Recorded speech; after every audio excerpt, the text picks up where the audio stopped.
સત્ય અને સાત્વિકતાના ગુણ શીખું છું. અને એટલા ઝીણવટ ભર્યા હોય છે પ્રશ્નો, એટલા ઝીણવટ ભર્યા હોય છે એના જવાબો. એ ઝીણવટ અને જવાબની જે સંતુષ્ટતા રહી ને, એ સંતુષ્ટતા કોઈ જે જિજ્ઞાસુ છે ને એ જ એનો આનંદ મેળવી શકે.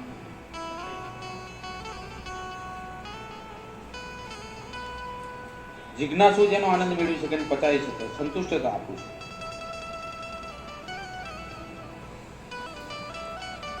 સત્યનો દેખાવો હોતો નથી, સત્યને શણગારવું પડતું નથી, સત્યને સાફ કરવું પડતું નથી કે આવો સાફ કરે બધું ચમકો. જે ખોટું છે એને સાફ કરવું પડે, જે ખોટું છે એને દેખાડો કરવો પડે, ખોટું છે એને શણગારવું પડે, જે કદરૂપું છે ને એને સુંદર બનાવવા માટે શણગાર કરવો પડે. પણ જે ખરેખર સુંદર જ છે એને કોઈ શણગાર શોભતો પણ નથી. ખરેખર સુંદર છે એને કોઈ શણગાર શોભતો નથી, કારણ કે એને બધું જ આપી ચૂક્યા છે. એની પર કોઈ પણ એક પણ વસ્તુ મૂકો તો એ કદરૂપું થઈ જાય. કુદરતી સુંદરતા કહેવાય. એમ સત્ય ખુલ્લું છે, સત્ય ખુલ્લું છે અમિતભાઈ નરસિંહભાઈ, એને શણગારવાની જરૂર પડતી નથી, એને એની પાછળ કોઈ અહમ કરવાની જરૂર પડતી નથી, એને કઈ ઓળખની જરૂર પડતી નથી કે આવું કરો તો જ અહીં સત્ય ઓળખાય, નહીં તો ઓળખાય નહીં. સત્ય ગમે ત્યાંથી મળી રહે છે અને એના સત્યના ધારણ કર્યા પછી કોઈ એના નિયમો હોતા નથી. સત્યને ધારણ કરવું તો તમારે આવું જ પહેરવું પડે, આવી રીતે રહેવું પડે, આ રીતે કરવું પડે, આટલા વાગે મૂકવું પડે, આટલા વાગે ઉઠવું પડે, આટલા વાગે પૂજા કરવી પડે, એ બધું કોઈ નિયમ સત્યમાં ખરા? સત્ય તો નાભી કમળમાંથી નીકળતી એક એવો પ્રવાહ છે, એક એવી નદી છે, એવી ગંગાધાર છે, પણ ત્યાં બધા નિયમોનો ભંગ થઈ જાય છે. ફક્ત આત્માનો વાત, અને એના કોઈ નિયમ સાથે કોઈ લેવા દેવા નથી. સત્યના નિયમ સાથે કોઈ લેવા દેવા નથી. અને નિયમના અનુસરીને મળેલું સત્ય સત્ય નથી, એ ફક્ત સાધના. નિયમના અનુસરીને મળેલું જે કંઈ છે ને સત્ય નથી, એ સાધના છે. તમે નિયમ કર્યો એટલે સાધના થઈ ગઈ. આટલા કલાક બે રહું, આટલી જ માળા જાપ કરવી, એ નિયમ છે. એની અંદરથી મળેલી વસ્તુને શું કહેવાય? અને સાધના કહેવાય. એટલે સત્ય એ સાધના નથી. સત્ય શું છે? સત્ય તમે જિજ્ઞાસુ છો ને તમારી તરસ છીપાવવા માટે ભગવાને આપેલું ઠંડો પ્રવાહ છે, પણ એની માટે તમે જિજ્ઞાસુ હોવા જરૂર. માટે સત્ય માટે જિજ્ઞાસા વૃત્તિ તમારા હૃદયની અંદર, તમારા ભાવની અંદર, તમારા આત્માની અંદર પ્રેરિત હોવી જોઈએ. જિજ્ઞાસા એટલે સત્યના જાણવા માટેની નકરી ભૂખ.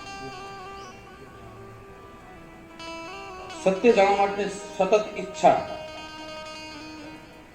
અને એની અંદર તમને આનંદ મળતો હોય, એ જાણ્યા પછી તમે નિર્લુપ્ત થતા હો. ધીરે ધીરે તમને મોહ માયાને જાળના તાંતણા તૂટી જતા હોય, અને દરેક સમય અનુસંધાનમાં બનેલી દરેક વસ્તુનો સ્વીકાર કરવાની તમારા હિંમત આવે ને, એને સત્ય કહેવાય. એને સત્ય ઓળખ્યું કહેવાય, એને સત્ય જાણ્યું કહેવાય. કે જે સમય અનુસાર જે ઘટના બની એને સ્વીકારવાની તમારી હિંમત આવે. જ્યાં સુધી પ્રશ્નો ઉભા છે ત્યાં સુધી તમે સત્યને પામ્યા નથી. વધારે મારતું આ બહુ જ મોટી વાત છે કે જ્યાં સુધી પ્રશ્નો ઉભા છે ત્યાં સુધી તમે સમયને કેમ જાણો? જ્યાં પ્રશ્નનો સેજ ઉડી જાય છે, પ્રશ્ન પૂરા થઈ જાય, કોઈ પ્રશ્ન રહેતો નથી. તમારી કોઈ પણ પરિસ્થિતિની અંદર, તમારી કોઈ પણ પરિસ્થિતિની અંદર તમને કોઈ પણ પ્રશ્ન ભગવાન પ્રત્યેનો, કુદરત પ્રત્યેનો રહે નહીં. એના સત્યને પામ્યા કહેવાય. તમારા રોજ કેટલા પ્રશ્નો હોય ભગવાન તરફના? હજારો લાખો. જીવનમાં કેટલા પ્રશ્નો હોય છે? હજારો લાખો પ્રશ્ન હોય, પણ પ્રશ્નનો જે એની પાછળ પ્રશ્ન અર્થ રહ્યો ને, પ્રશ્ન જીવન મુશ્કેલી આવવાની છે, એની પાછળ પ્રશ્નાર્થ લગાવવાનો એ માણસ ક્યારે સુખી ના થઈ શકે, મૂર્ખ કહેવાય. તમે ફક્ત કર્મના આધીન છો, અને કર્મ કરીને તમે સુખા છો. ફળ મળે ના મળે એનો પ્રશ્ન તમારા ભગવાન પાસે કરવાનો આવતો નથી. એ પ્રશ્ન જ્યાં મટી જાય ને તો તમે ભગવાનને પામી જાઓ, તમે સત્યને ઓળખી જાઓ અને તમે એમ કહેવાય કે તમે આંખે પર આનંદ કરતા થઈ જાઓ તો પ્રશ્ન ના રહે. રોજ પ્રશ્ન રહે. પ્રશ્ન છે એનો મતલબ છે કે દુઃખ છે. દુઃખ છે એનો મતલબ કે તમે સુખી નથી. તો જિંદગીની અંદર તમે જન્મ્યા, તમારા સમજણાય તે તમે મરો ત્યાં સુધી પ્રશ્નો તો રહેવાના. પ્રશ્નો એની પાછળ દુઃખ રહેવાનું. તો તમે સુખની પડ કઈ માની? સુખની પડ એક જ આ વખત તમે જે પરિસ્થિતિમાં દરેક પરિસ્થિતિને સ્વીકારી લો. ભગવાન તું કરે જેવી તારી મરજી. કરોડો રૂપિયામાં હું રમું છું એ તારી મરજી. કોકના ત્યાં કચરા પોતા કરવાનો સમય આવે ભગવાન આ તારી મરજી. આ બંને મરજી એની પર છોડીને આનંદ લેવો તો એના પરમ સુખ કહેવાય. કોઈ પ્રશ્ન નહીં ભગવાન જોડે. કરોડો રૂપિયા હતા ત્યારે બી પ્રશ્ન હતો નહીં અને દુઃખ આવ્યું તોય પ્રશ્ન નહીં. ભગવાન તારી જેવી મરજી. વળી પાછા બેઠા પ્રશ્ન તો હિંમત આપજે. બસ આનો આ આનંદ કેવો હોય છે? હવે આ આનંદ પ્રાપ્ત કરો ત્યારે પરમ આનંદ મળે, ત્યારે સત્ય મળે, ત્યારે ભગવાનની નજીક જવાય. ત્યારે હા ત્યારે એમ કહેવાય કે ભગત એમને નથી બનાતો. ભગતનો મતલબ જ આ થાય. ભક્તિ કરવી એટલે નિયમના અનુસંધાન કરવું એ ભક્તિ નથી. નિયમમાં રહેવું એ ભક્તિ નથી. પણ તમે જે કઈ પરિસ્થિતિમાં હોય એ પરિસ્થિતિને સ્વીકારી લેવી એનાથી મોટી ભક્તિ કોઈ નથી.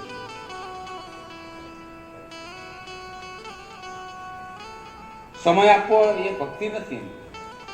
તમે કલાક તમારી પૂજા કરો એ ભક્તિ, એ સાધના છે. હજુ કેવું છે કે તમે તમારા શરીરના, તમારા મનનો, તમારા વિચારોનો, તમે તમારા શરીરનો તમારો સમય બગાડીને તમે એક ધારા એક નિયમની અંદર બેસી રહો છો. નિયમ એટલે તમને ક્યાંક કષ્ટ પડી રહ્યું છે, શરીરને કષ્ટ પડી રહ્યું છે. તમે સૃષ્ટિના નિયમો છોડીને તમે કંઈક માંગણીના નિયમમાં બેઠા છો.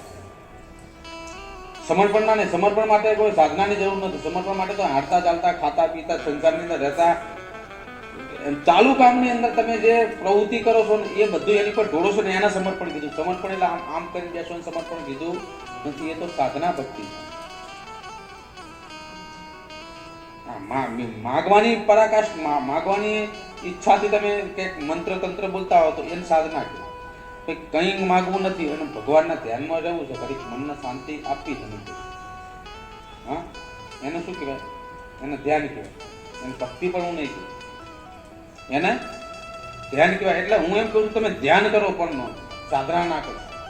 ધ્યાન જરૂરી છે મનની શાંતિ માટે, પણ એ ધ્યાનની અંદર એ ધ્યાન રહ્યું એ તમારા આત્માને જાગૃત કરવા માટેનું હોવું જોઈએ. તમારી અંદર ઝાંખવા માટેનું હોવું જોઈએ. તમારા આત્માના ઓળખવા માટેનું હોવું જોઈએ. પણ તમે આંખો બંધ કરીને ભગવાન કહે હે માતા મુંડા, હે માં મેલી, હે માં શીખોતર, હે માં જગદંબા, આમ ચાલુ રાખો. એની પાસે હાથ મેં આટલું કામ કર્યું, હવે મારું કાંઈ ખાલું થશે. એ ઈચ્છા ભક્તિ કરો. ઈચ્છાના કંઈક, હા, માયા ભક્તિ. કંઈક મેળવવા માટે તમે આ કર્યું. કઈ સમર્પણ નથી. તમે 5 કલાક કર્યું કે હે માં 5 કલાક સુધી બેહી મારી પાસે કાંઈ જોતું નહીં, મને તો આનંદ કરી દે, એવું કોઈ નહીં. ભગવાન આગળ બેહવું કરે એમને બેહવું કોઈ તાકાત નથી. જે બધા આવ્યા છે ને અહીંયા બેઠા છે, કલાકથી આવ્યા છે બેઠા છે, 2 કલાકથી આવ્યા છે બેઠા છે, બધા શું માગણી લઈને બેઠા છે? નકર શું માગણી ના હોત બેહાય? દુઃખી ના હોત કોઈ બેસતું નથી. એ માગણી માટે બેઠા છે. માગણી ભક્તિ છે. સમર્પણ ભક્તિ. સમર્પણ વાળા અહીં ક્યાં આવે છે? સમર્પણ વાળા દુઃખ હોય, ખાવા રોટલો ના હોય તો ભગવાન ત્યાં કરે ખરું, માં ક્યાં જવું નથી, ક્યાંય આવતા નથી. પણ જે પ્રશ્ન ઉભા કરે છે એને સમર્પણ ભગવાન પ્રત્યે નથી. ભગવાન પાછળ, ભગવાન માટે સમર્પણ નથી, પણ ભગવાન પાછળ પ્રશ્નાર્થ છે એમનો. ભગવાન મને ક્યાં માન? ભગવાન મને ક્યાં માન? ભગવાન મારા ઘરે ક્યાં માન? ભગવાન મારું ક્યાં માન? એ કેમ પાછળ પ્રશ્નાર્થ આવે છે એ જ અહીંયા આવે. બાકી જેને પ્રશ્નાર્થ ઘૂસી કાઢ્યા છે એને ક્યાં આવવાની જરૂર છે? આવવાની જરૂર નથી. એને આવવાની જરૂર નથી. જરૂર વગરનું આવું એ અલગ છે વસ્તુ. જરૂર વગરનું આવું કઈ માગણી નથી કરી, બસ ઈચ્છા થઈ કે લાવ જવાનું દર્શન કરતો હોય. એ જિજ્ઞાસા વૃત્તિ કંઈક માતાજી બે શબ્દ એમાંથી મારા આત્માને સંતોષ મળે એવી કંઈક વાત આપો તો એવી મારા આત્માને સંતોષ મળે એવી ભૂખ ભાગતો આવું. એ પ્રશ્ન રહ્યો ને એ જિજ્ઞાસુ પ્રશ્ન છે. એમાં તમારી માગણી નથી. જે મળે એ લેતો આવું. એ જે મળે એ સમર્પણ કહેવાય. એ સાત્વિક ભક્તિ. માટે જે તમે, હું આ વર્ષોથી સમજાવું છું કે સમર્પણ, સમર્પણ વિના કાંઈ નથી. તમે જે કરો છો, આ તમે સાધના ભક્તિ કરો, સાધના ભક્તિનું ફળ મળે, અવશ્ય મળે, પણ એ પણ લિમિટ હોય છે. અમે એ ત્રાજવા બરાબર જેટલું સાધના કરે એટલું મળે, જો તોલ ઉડોખીને મળે. અને સમર્પણમાં તોલ આવતો નથી, એ તો અનહદ છે, લૂંટી લે, જેટલું લૂંટવું એટલું આનંદ લૂંટવું. અનંત છે, અનંત છે, અનંત. જે હાસ્યને, જે ખુશીને, જે ચીર ખુશીને, જે ચીર આનંદ મેળવવા માટે તમે સુખ સાબી પાછળ દોડો છો, એ ચીર આનંદ કશું જ ના હોય, મળે ને એનું નામ ચીર આનંદ કહેવાય. પેલો નકરો આનંદ છે જે તમે સાધનથી પ્રાપ્ત કરો, સુખ સાહેબેથી પ્રાપ્ત કરો છો, એને ફક્ત શું કહેવાય? આનંદ કહેવાય. તમે ગાડી લાયા, આનંદ. ટીવી મોટું લાયા, આનંદ. એસી નખાયો, આનંદ. છોકરા લગ્ન આવ્યા, એ આનંદ. એ બધા આનંદો કયા છે? ક્ષણિક આનંદો, ભૌતિક આનંદો. અને એ આનંદો રહ્યા, એ કોઈ વસ્તુ પાછળ પ્રેરિત આનંદો, કે ભાઈ આ વસ્તુ હતી એટલે મને આનંદ થયો, એ હતી એટલે આનંદ થયો. એ પ્રેરિત, એની પાછળ એટલું એનો માપદંડ, એ વાત પાછળ માટેનું જ હોય. પણ નિરંતર આનંદ, ચિર આનંદ, પરમ આનંદ, એની પાછળ કોઈ કારણ હોતું, કારણ વિનાનો આનંદ, એની પાછળ કોઈ કારણ હોતું નથી. સમર્પણ, એની પોતાની મોજમાં રહેવું, કાંઈ કોઈ ચિંતા કરવી નહીં. આ ચિર આનંદની પ્રાપ્તિને મોટા મોટું સ્વર્ગ છે, પણ જેને મળે એને ચિર આનંદની પ્રાપ્તિ એ જ સ્વર્ગ છે. સ્વર્ગની કલ્પના કેવી કરી છે કે ત્યાં અપ્સરાઓ હોય, ત્યાં આનંદ પાનંદના સાધનો હોય, ત્યાં તમને સુખ સાહેબી હોય, એવી એક પરિકલ્પના કરી છે. પણ સ્વર્ગનો મતલબ કોઈ ભૌતિક સુખ નથી. આ લખજો.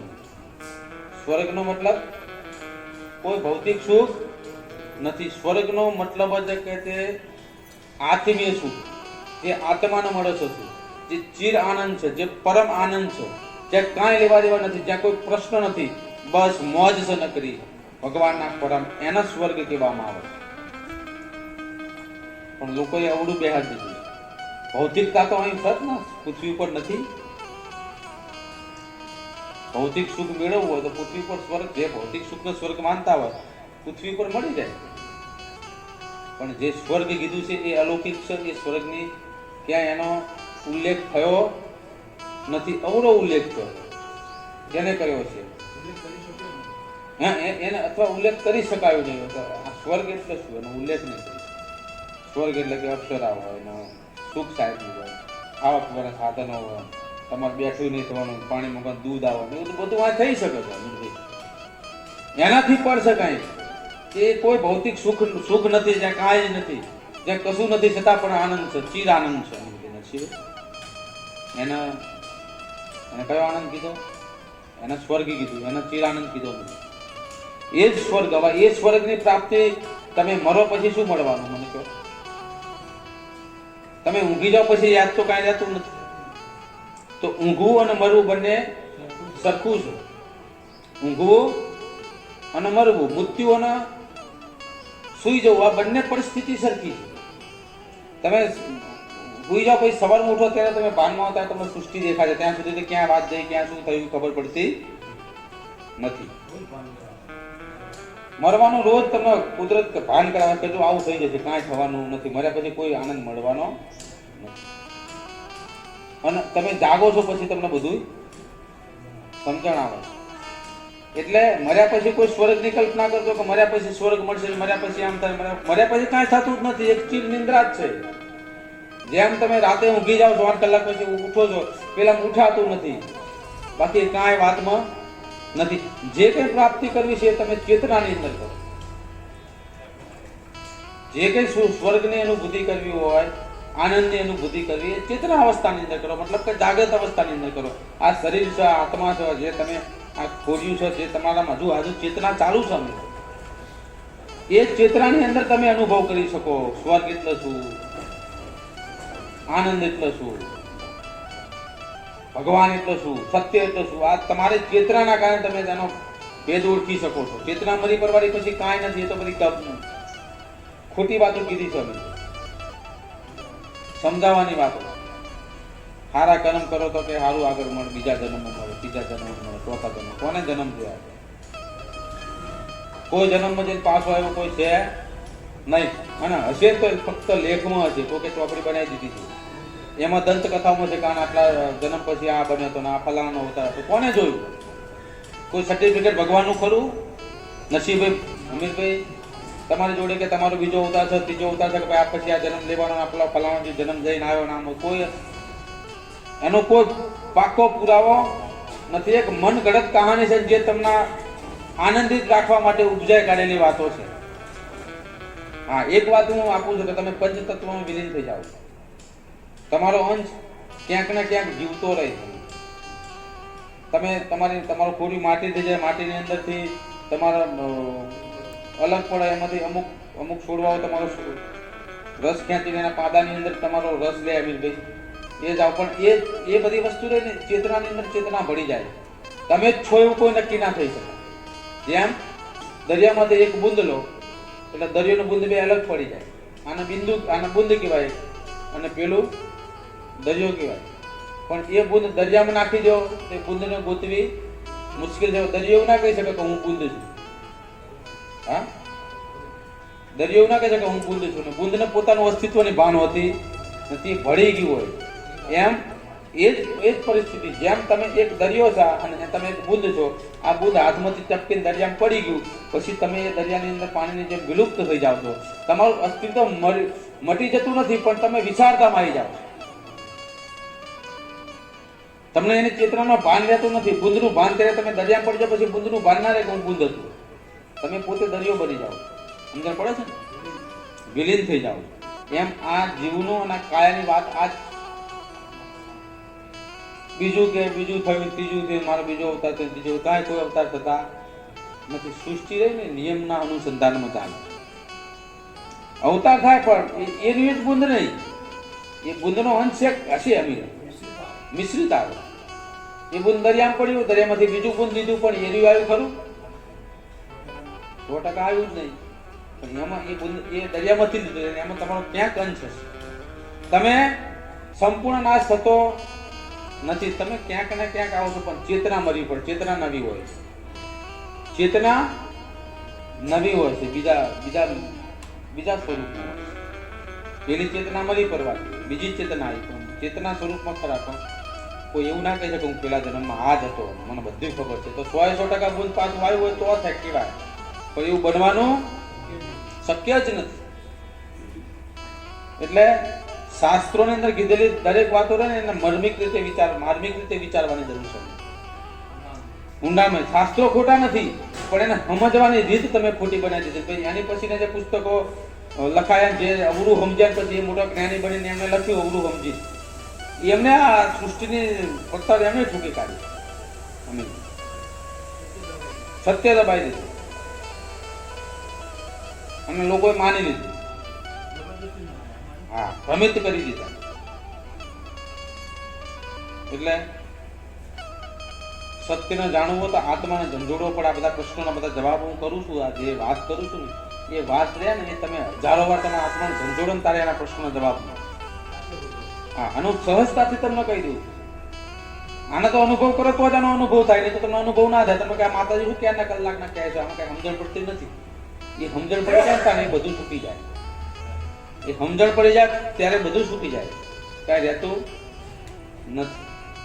ભજન કીર્તન જે કીધું ને કે ભજન અને કીર્તન, એ ભજન કીર્તન તમને યુવાની નથી કીધું, તમને ખાસ ન ડાલું.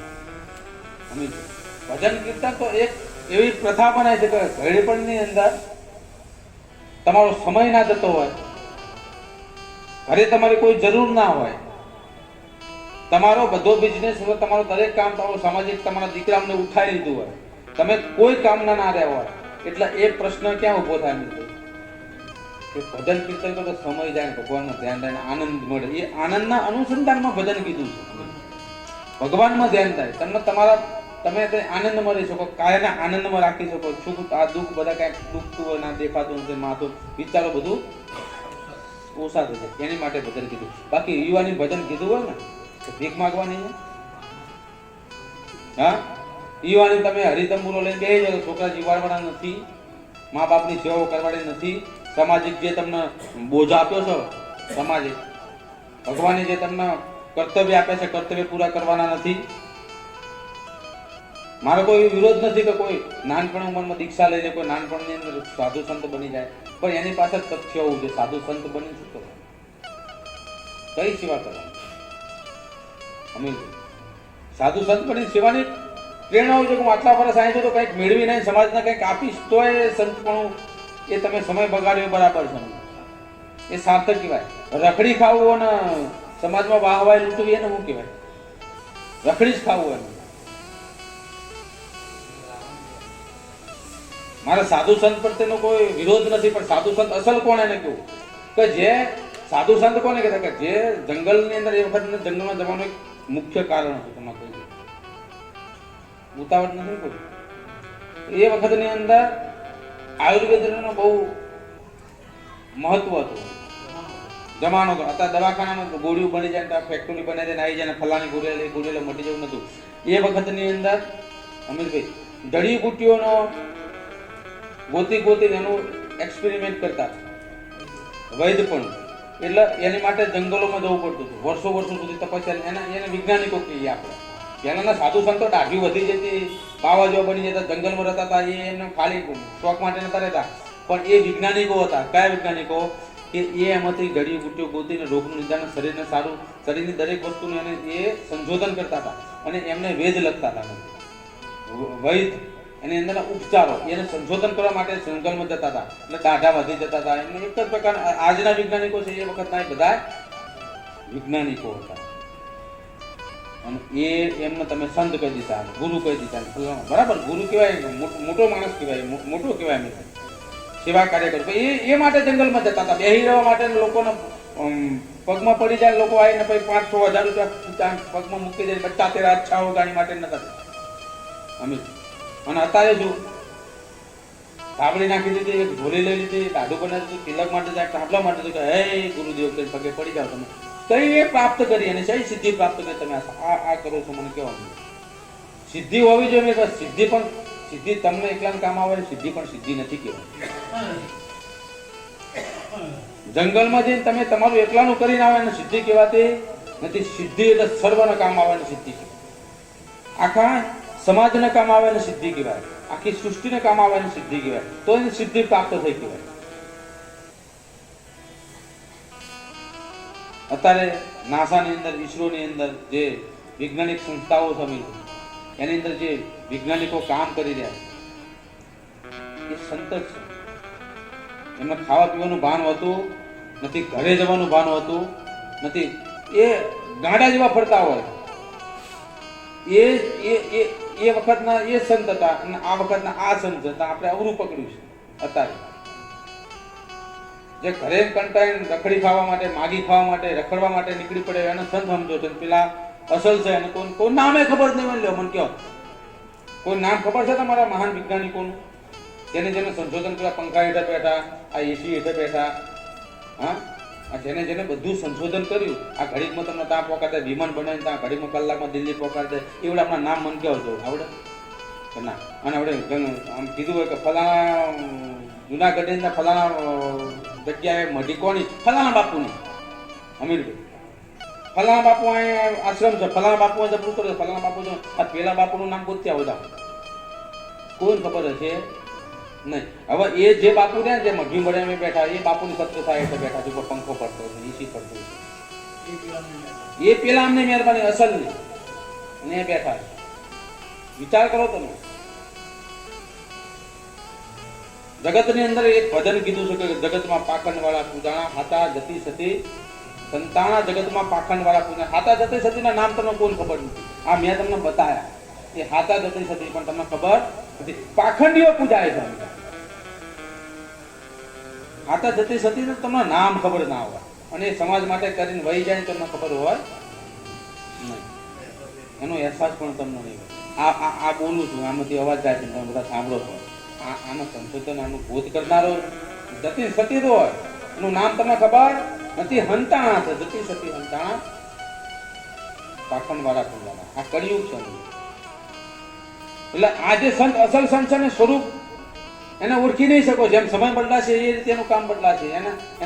એના જીવનની અંદર બહાર આવવાની મોટું થઈ ગયું મારું નામ જ એવી પડી નહીં હોય. એક જ દેવ. અને રખડતા ભટકતા કોઈ ખોટા ભાબરી ઉઠી ઉઠીને આવીને એને જો કહી દે કે જા તને આમ થશે, જો કદાચ ના કરે નારાયણ થઈ ગયું, ના કરે નારાયણ કદાચ બોલવા કાકડા દેવા કારના ભાગવત થઈ ગયું, તો એ બાપુના તો હામયા ને છે, ઘરે પગલા પડાવશે, બેહાડશે, જગતમાં ઓળખાવશે, વિડીયો ઉતારશે, એને પૂજા હાથે કઈ પૂજાવાનું કરશે. આવું સત્ય નકરું ખુલ્લું સત્ય શીખોતર સિવાય કોઈ નથી. તાકાત બહારની વાત છે. તમે ભપકાથી મોહિત છો, સત્યને તમે ઓળખ્યું નથી. ભપકો ભાર્યો નથી કે ચોટ્યા નથી. તો ભપકો ભાર્યો નથી તો ચોટ્યા નથી.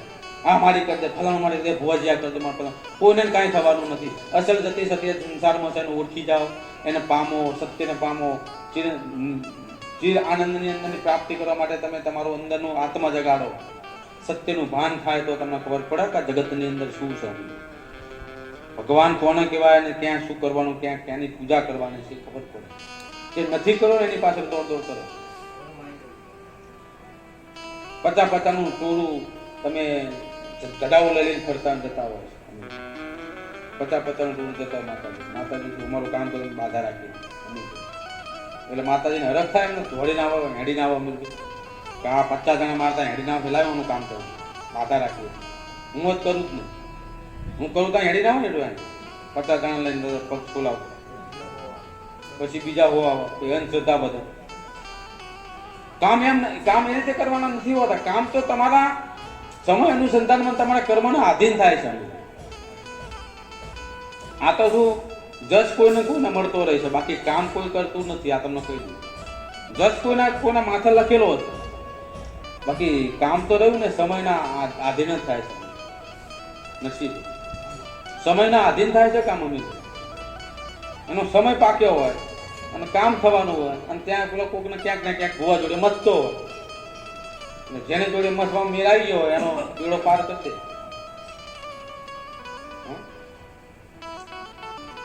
ભૂવાપણા કરવા નથી બેઠી, શીખોતર સીધી બેઠી છે ને એટલે વાત કરી છે, નહીં તો ના. બહુ જ ઊંડાણનું રહસ્ય છે બધું, તમારે ઓળખવાનું છે. એટલે તમારે સાચું ભજન, સાચી સાધના, સાચી ભક્તિ, ચિર આનંદ કોને કહેવાય, સ્વર્ગ કોને કહેવાય, અમીરભાઈ જતી સતી કોને કહેવાય, ઉતારા કોને કહેવાય, સંત સાધુ કોને કહેવાય, બધી જ વિખરી મેં કરી. છતાં પણ કોઈ પેલો સાધુ સંત આવી જાય. હવે સાચો ખોટો ખબર નથી પડવાની. જો સાધુ સંત સમાજની અંદર સારી પ્રેરણા આલતા હોય એને અમે સંતો કહેવાય. સમાજની અંદર સારી પ્રેરણા આલતા હોય એને શું કહેવાય? એને સંત જ કહેવાય. કે તમને સારું આવું જ્યારે હું જ્ઞાન આપું છું એવું જ્ઞાન તમને 5 માણસના હાથો રસ્તો બતાવી જાય એને સંત કહેવાય. પણ આ એમ કે ફલાણા ભાઈ 5 મણ ઘઉં કરજો, ફલાણા ભાઈ 5 મણ ડાંગર કરજો, ફલાણા આટલું કરજો, આટલું ઘણું કરજો, 5 મણ ભેગા કરજો, આને શું કહેવાય? ચઈ વાત તમને શીખવાડે કે તમે આવું કરો. અમીર આને શું કહેવાય મને કહેશો? અને તમે આપી દો છો કે અમારે ફલાણા સંત ફલાણા ગુરુ આવ્યા તેમને અમારે દાન દક્ષિણા કરવી પડશે, પંચને ભેગા કરવા પડશે. મારો વિરોધ માગણ સાથે મારો વિરોધ નથી, પણ એમ કહેવા માંગુ છું કે તમને સત્યનું ભાન નથી. કાઢેલો પ્રવાસ પેલા સંત 5 દિવસ રહે એટલે 5 દિવસ રાવથી જ આમતું. 5 દિવસ શિયાળામાં આવ્યો, ઉનાળામાં તો 12 ખાટલા ડારે હોય, સાધુ સંત બેઠા હોય, નીચે પબ્લિક બેઠી હોય અને જ્ઞાનની અને સત્યતાની વાતો થતી હોય અને જ્ઞાન મળતું હોય. કઈ રીતે રહેવું એ જ્ઞાનથી કોઈકના ઘર સુધરી જતા હોય, કંઈકના ઘર તૂટતા નતા આબાદ થઈ જતા હોય, એ સંત કહેવાય. નકરું માગવા માટે તો આવે શું કહેવાનું? એને માગણ કહેવાય. કાંઈ પ્રાપ્ત તમને થવાનું નથી એમાંથી. ખાલી હાથા માથા મુકાવેલો તમને એવું થઈ જાય કે હવે તમારો પીળો પાર થઈ જશે. ચઈથી માથા હાથ મુકાવા જાય, આ છોકરા લઈને પગે પડાવશે. મૂકો ને બાપુ આને માથા હાથ મૂકો. શું થાય માથા હાથ મૂકે મને કહેશો? હા કશું થાય? માથા હાથ જેનો રાખવાનો છે, જે મૂકવા જે બેઠો છે એને તો તમે ઓળખતા નથી.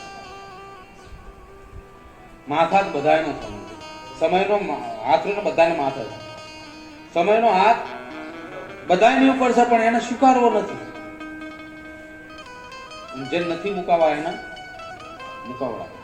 કોઈ ગટર પારો આપી દે શું એટલું રુદ્રાક્ષ આમાંથી લે બેટા મેં હિમાલય છે લાવે એટલે એની પાછળ ગાંડા 10,000 રૂપિયા મૂકી દે. એ 20 રૂપિયાના રુદ્રાક્ષ ખાતા 10,000 રૂપિયા મૂકી દે. સાચો સંતો જ્યાં આમ આપો ને આમ કે આમ કરીને એનો રૂપિયો લે નહીં. અને એ આપ જ ને ખબર કે આપી તો સદમ પે છે એની પૂજા કરશે. આવડવા અસલ જે પૂજા કરવાની અંદર રુદ્રાક્ષ નો બાપ અંદર બેઠો એની કરો. હા, એને ઓળખવાનું કીધું. રુદ્રાક્ષ કાંઈ કિચન કાઢી ના મળે. રુદ્રાક્ષ તો બધા અહીંથી ઉત્પન્ન થાય. પણ આ ગાંડડીઓ પ્રવાસો અંધશ્રદ્ધાઓ છે બધી. માદરિયાઓથી માંડી માળાઓથી માંડી દોરા ધાગાઓ રહ્યા ને ફક્ત ને ફક્ત મનની શાંતિ અને મનના હાશકારા માટેને એક પ્રયોગો ફક્ત છે, વિચાર પ્રયોગો, બીજું કાંઈ નથી. આવડું મોટું ભગવાને શરીર રૂપી માદરિયું આલ્યું, એને પાસે બીજા ક્યાં મારા દોરા લટકાવો છો મને કહેશો? આ શરીર રૂપી માદરિયું નથી. આ શરીર કોને આલ્યું છે? પ્રભુ આલ્યું છે. આનો ઘડનારો મને બતાવો ને જ્યાં જોયો નથી. તોય પેલા બાપુ જોડે આ આપેલા ભગવાને આપેલા આવો જેને જોયો નથી એને આયા ઘડી છે એને પાપ પેલું દોરડાનું બાંધવા આવે. દોરડું બાંધશે હલાણા બાપુએ આપ્યું માથું. પણ આ જેને આલ્યું શરીર આની પૂજા કરતું લે અમીરભાઈ અંદર બેઠો છે એને સિસ્ટમ ગોઠવી છે. તમે જો એની પૂજા કરતું અંદર બેઠો કે તું કોણ છો? મને ટાઈમસર હોવાડી દે, મને ટાઈમસર જગાડી દે, મને સારા વિચાર આપો. તું કોણ છો મારા પ્રભુ? તું ક્યાં બેઠો છો? હું એની શોધ કરું છું. તમારી અંદરથી તમને મળી જશે. તમારે તો માદરિયા પેલા રુદ્રાક્ષના મણકા લેવા દોડવું હોય તો કઈ મેળવવાનો નથી. આ સત્ય વાત છે. અને દોડતા હોય તો બંધ કરી દો. તમારી અંદર બધું પડ્યું છે નરસિંહ.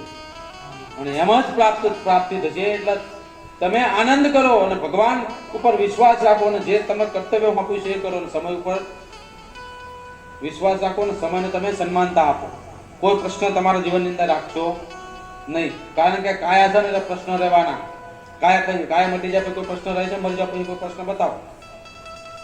જે ભૂઈ જાય છે એને કોઈ પ્રશ્ન ગમે તેટલી ચિંતાઓ હોય એમ હજારો પછી એની ચિંતા થાય, ઊંઘ ના હોય. પણ ઊંઘ આવી જાય પછી ચિંતાઓ ક્યાં જાય? એ વજન ક્યાં જતો રહે છે? ઊંઘ આવી જાય પછી ચિંતાઓ ક્યાં જાય? તો બધું શું બધું આજે જે માથા લઈને ફરો છો ને એને હેઠું ઉતારવાનું, બીજું કાંઈ કરવાનું નથી ને આનંદથી જીવો. રામ રજા.